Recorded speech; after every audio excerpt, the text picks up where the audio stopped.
Hello everyone, my name is Rina Wehbe and I'm here to present Personal Space in Play. This work is done in collaboration with Terence, Dickson, Anastasia, my former supervisor Lennart, Nacke, and my current supervisor Lank.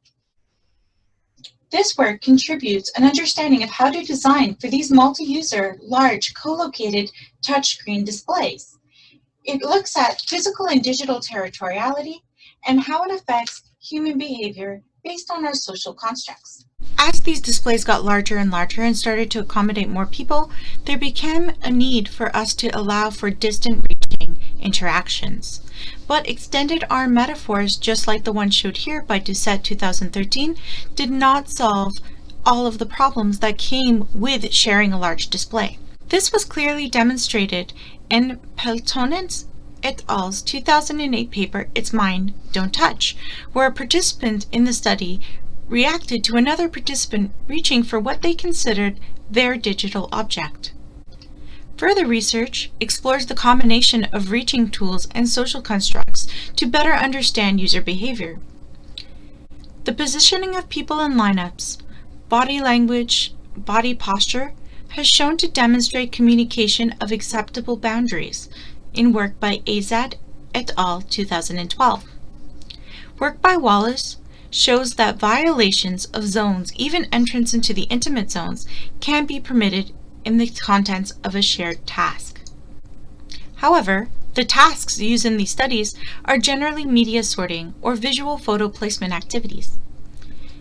But as games researchers, we may think of acceptable behavior that's permitted just because it's a game. As a result, the research question becomes, do these findings of territoriality from these media sorting tasks apply in game situations? And do the game's social collaborative environment change player behavior? So looking at the first question, do the findings of territoriality for media sorting and urban informatics tasks apply in game situations? To understand whether territoriality applied to games, we created our own game for the study. In order to play and win the game, players either had to kill the most enemies, or players won together with a combined score. This game is based loosely on the Space Invaders trope. In the game, players must use weapons to protect Earth from enemy invasion. The game was designed so that equal enemies came from either side of the display. We varied multiple conditions in the game. The first we varied was the fixed versus floating workspace. In the fixed space located on the top image, we had a contained workspace with a vertical split. Encroachments on the opposing player's side could only be done digitally with long-reach tools, or telepointer interactions. On the bottom two images, we see the floating workspace condition. The workspace is smaller and can be moved. Participants can use either digital reaching tools or physically drag their workspace over to an area. The neutral zone was constantly present. Our second question was, how does the game's social collaborative environment change player behavior? We tested this condition by adding a cooperative and a competitive play condition.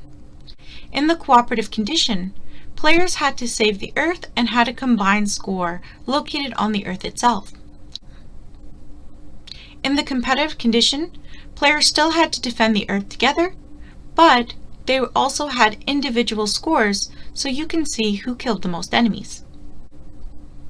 In summary, we provided a direct interaction or telepointer long-range interaction techniques in all conditions. We varied as a between subjects condition, fixed versus floating workspace, and as a within subjects condition, competitive versus cooperative score display. We collected data on the physical distance between players, their touch points on the display, their direct versus extended tool use, and which targets they chose to actually hit.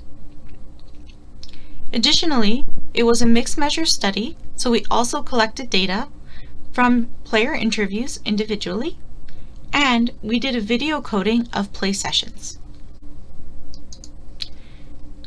We then compiled the data into these heat maps. You can see these heat maps compared here by cooperative and competitive condition, their digital location, their physical touch points on the display, and how far apart they were physically standing on the floor. Already we can see from these heat maps that having a fixed or a floated workspace did change the way that users engaged.